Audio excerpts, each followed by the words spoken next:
जी नमस्कार। नमस्कार। इससे पहले हम लोग गांधी जी का बाल्यावस्था पे चर्चा किए थे जी, जी। और आज हम अपने दर्शकों को बताना चाहते हैं कि आज हम लोग गांधी जी के बाल विवाह पे चर्चा करेंगे। जी, आपका क्या विचार है? बिल्कुल, बहुत अच्छा टॉपिक है बाल जी विवाह। जी आपको पता होगा कि बाल विवाह कानूनी रूप से 1929 में ही प्रतिबंधित कर दिया गया, जो मुख्य रूप से शारदा एक्ट के नाम से भी जाना जाता है, क्योंकि उसमें हरविलास शारदा नाम के जो व्यक्ति थे, उनके अथक प्रयास से यह कानून उस समय अंग्रेज के समय में पारित हुआ था। जी तो लेजिस्लेटिव काउंसिल ऑफ इंडिया के द्वारा उसमें ये पारित किया गया। लेकिन व्यवहारिक रूप में बाल विवाह बंद होने में आपको लगता होगा कि अभी भी कहीं ना कहीं हम लोग नाकामयाब रहे हैं। जी आए दिन समाज में आपको कई बाल विवाह का उदाहरण मिल जाएगा। एक छोटा सा घटना हम आपको बताना चाहेंगे अपने स्कूल का, मेरे स्कूल का है, जिसमें पिछले साल की बात 2024 की बात है। उसमें एक छोटा सा बच्चा 7th क्लास का, उसका महज उम्र 12-13 साल होगा, उसकी शादी हो गई। और मुझे तब पता चला जब वो बच्चा स्कूल में टीचर्स के बीच में, अपने दोस्तों के बीच में छौड़ा, सुपारी, ये सब जो शादी में गोर लगाई में प्राप्त होता है, जी जी जी उसका वितरण कर रहा था। तब पता चला। उसके सहपाठी से हम पूछे कि तुम लोगों में से किसका आज बर्थडे है, दोनों में से। तो उसका सहपाठी बताता है कि मैडम जी, बर्थडे नहीं है किसी का, इस लड़का का शादी हुआ है।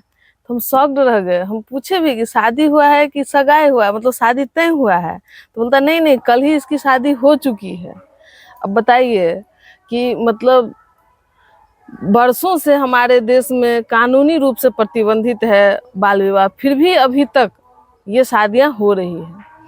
आपको हम बताना चाहेंगे कि ये जो शादी है, इसका मिनिमम जो आयु है बच्चे और बच्चियों का, उसमें लड़की का उम्र 18 वर्ष और लड़का का उम्र 21 वर्ष निर्धारित किया गया है। बहुत ज़्यादा उम्र नहीं है। जी बिल्कुल। इतना कम से कम लोग को इंतजार करना चाहिए। अब देखिए कि गांधी जी भी बाल विवाह का शिकार थे। अब जी गांधी जी अपना राय रखते हैं कि बाल विवाह से क्या क्या उनके जीवन में अनुभव हुआ, उसको बता रहे हैं, उसके माध्यम से समाज को मैसेज दे रहे हैं। हम लोग देखेंगे कि गांधी जी का अपना क्या अनुभव रहा है इस बाल विवाह पे। बिल्कुल। तो गांधी जी की शादी महज 13 वर्ष की अवस्था में हो गई थी। अब देखेंगे कि गांधी जी लिखते हैं कि जब मेरी शादी तय हुई थी, उस समय हम इस शादी के नुकसान से अनभिज्ञ थे, और शादी का जो अरेंजमेंट होता है उसमें हम भी कहीं ना कहीं बढ़ चढ़ कर भाग लिए और शादी को एंजॉय किए। उस समय शादी में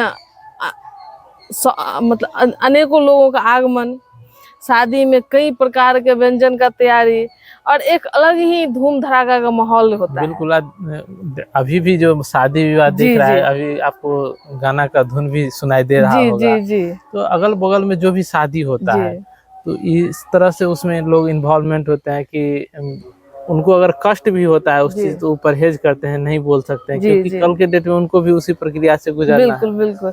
गांधी जी इस बात को लिखे भी हैं कि शादी का जो हिंदू समाज में तैयारी है, वो काफ़ी शोरगुल वाला तैयारी होता है, काफ़ी खर्चीला होता है और काफ़ी प्रदूषण फैलाने वाला होता है, जिसमें आप ध्वनि प्रदूषण मुख्य रूप से देखिएगा।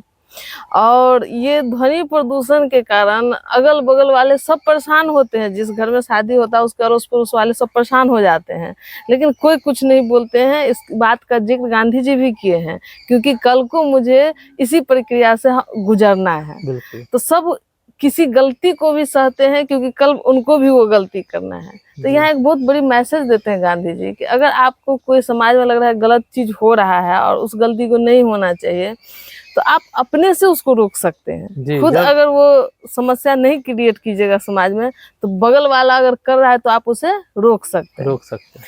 इस तरह की बातें गांधी जी कही है। गांधी जी अपने शादी के बारे में इस प्रकार से लिखते हैं कि मेरी शादी जब तय हुई थी, उस समय महज हम 7 वर्ष के थे। काठियावाड़ में 2 प्रकार की रस्में होती थी, एक सगाई और एक विवाह। विवाह। सगाई जो होता था उसमें बच्चे के माता पिता बच्चे के संज्ञान के बिना ही, मतलब बच्चा को जानकारी नहीं होता था कि उसका शादी तय हो चुका है, और सगाई किसी के साथ निर्धारित कर देते थे, चाहे वो बच्चा 6 महीना का है या 1 साल का है या 2 साल का है, इससे कोई मतलब नहीं था। लेकिन उसमें एक शर्त होता था कि सगाई हो गई, लेकिन शादी से पहले अगर लड़के का डेथ हो जाता है, लड़के अगर मर जाते हैं, तो वो लड़की जो है वो विधवा नहीं मानी जाएगी। इस तरह की व्यवस्थाएं थी इस तरह के सगाई में। और बताते हैं गांधी जी कि उनकी जो सगाई हुई थी कस्तूरबा बाई के साथ, उसमें वो 7 वर्ष के थे। उससे पहले उनकी 2 और सगाई हो चुकी थी, और वो 2 लड़कियां मर चुकी थी शादी से पहले ही। इसीलिए इनके जीवन में ये तीसरी सगाई हुई और इनकी शादी हुई कस्तूरबा बाई के साथ। तो इस तरह का व्यवस्था रहा है काठियावाड़ में। अब बताते हैं कि मेरी जो शादी हुई उसमें मेरे परिवार वाले मेरे 2 और बड़े भाई को भी शामिल कर लिए, जो इनकी शादी नहीं हुई थी। तो मतलब मिला के हम लोग 3 आदमी का शादी एक साथ होना था जी। तो 3, जी वो शादी तो और कुछ ज्यादा ही भव्य हो जाएगी। बिल्कुल बिल्कुल। 3 आदमी का अलग अलग जगह शादी होगा तो 3 तरह का खर्चा लगेगा, 3 बार खर्चा लगेगा। तो पेरेंट्स का ऐसा विचार आया कि क्यों नहीं तीनों खर्चा को एक साथ ज्वाइंट करके शादी का आयोजन कर लिया जाए, और एक भव्य समारोह का आयोजन हो जाएगा एक ही मतलब खर्चा में तीनों का। तो इस तरह से एक विशाल आयोजन किया गया 3 शादी को एक साथ जोड़ करके। अब बताते हैं गांधी जी कि जब मेरी शादी तय हुई उस समय हम अपने पिताजी के साथ राजकोट में थे, और शादी करने के लिए हमको पोरबंदर आना था। तो राजकोट के जो दीवान थे गांधी जी के पिताजी, तो उनको छोड़ना राजा नहीं चाह रहे थे, मतलब पोरबंदर जाने देना नहीं चाह रहे थे, क्योंकि उनका बहुत विशेष लगाव हो गया, घनिष्ठ संबंध हो गया जी, था। जी, जी।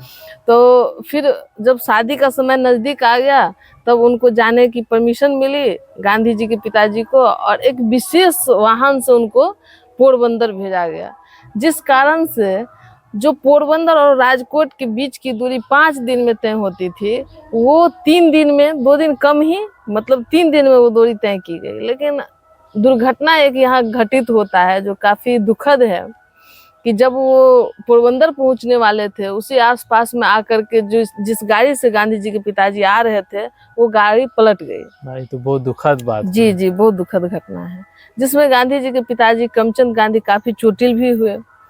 और गांधी जी लिखते हैं कि हमको आज भी याद है, लिखते समय वो लिख रहे हैं कि हमें आज भी याद है कि मेरे पिताजी किस प्रकार से मलहम पट्टी के साथ इस शादी को अरेंज करने के लिए किस स्थान पे बैठ के देख रेख कर रहे थे। तो ये अपने मन के व्यथा को इसमें लिख रहे हैं। लेकिन शादी निश्चित हो गई थी, तब तो उस दिन को टाला नहीं जा सकता था। बिल्कुल। शादी अच्छे से संपन्न हो चुका। गांधी जी बताते हैं कि जिस समय शादी हो रही थी उसमें हम ये नहीं समझ पा रहे थे कि कभी आगे चल करके हम अपने ही पेरेंट्स को अपने बाल विवाह के लिए हम इतना कोसेंगे, उनको मतलब गलत ठहराएंगे। उस समय हम अनभिज्ञ थे बाल विवाह से, और हम भी उस शादी को एंजॉय किए। जब हमारी शादी हो गई उसके बाद हम देखते हैं कि एक अनजान लड़की जो मेरे ही उम्र की थी और एक हम भी बालक, दोनों आदमी को एक समुद्र जैसा विशाल गहराई में धकेल दिया गया कि अपनी जिंदगी का शुरुआत करने के लिए। सही बात। हम दोनों का बचपना कहीं ना कहीं खो गया, और हम दोनों एक दूसरे को समझने में काफी वक्त लगा दिए, क्योंकि हम दोनों के अंदर समझदारी की अभाव थी। इस प्रकार से हम दोनों के रिश्ते भी आए दिन खराब होते रहते थे।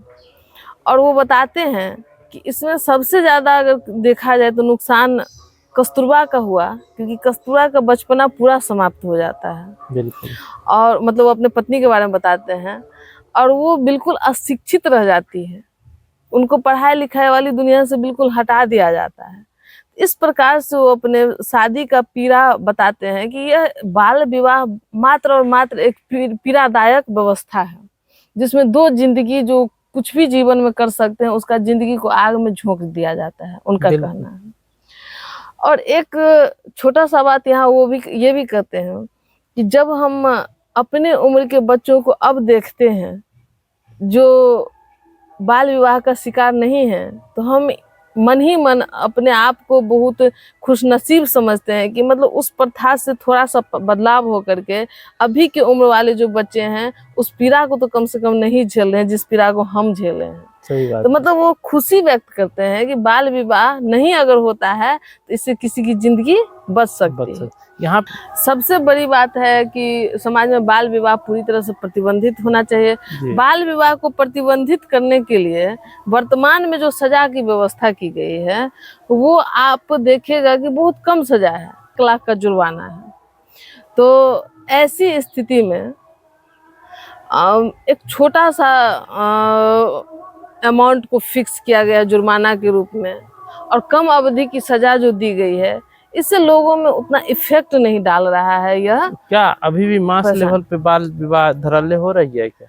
मास लेवल पे नहीं, लेकिन आप देखिएगा कि जो गरीब तबका के लोग हैं, जो नासमझ है, अशिक्षित हैं, उसमें अधिकांश परिवार में बाल विवाह पे फोकस है। आए दिन हमको तो इस चीज से सामना करना पड़ता है क्योंकि हम एक स्कूल के शिक्षिका हैं। आए दिन पता चलता है कि फलां की बेटी जो है उसकी शादी तय हो गई, इसीलिए स्कूल छोड़ दे। अब आप बताइए 7-8 तक आते आते बच्चे बच्चियां स्कूल छोड़ रहे हैं, उसका क्या कारण हो सकता है? तो बहुत दुखद जो है सो ये स्कूल में ड्रॉप आउट जो लड़कियों का हो रहा है उसका मेन कारण बाल विवाह है, को रोकने की जरूरत है। और जब तक बाल विवाह नहीं रुकेगा तब तक समाज शिक्षित नहीं होगा। बिल्कुल, और आने वाले जनरेशन भी उससे ज्यादा परेशान हो जाएगा ना, क्योंकि जब हम सही से उसका परवरिश नहीं करेंगे तो हम उससे क्या उम्मीद कर सकते हैं।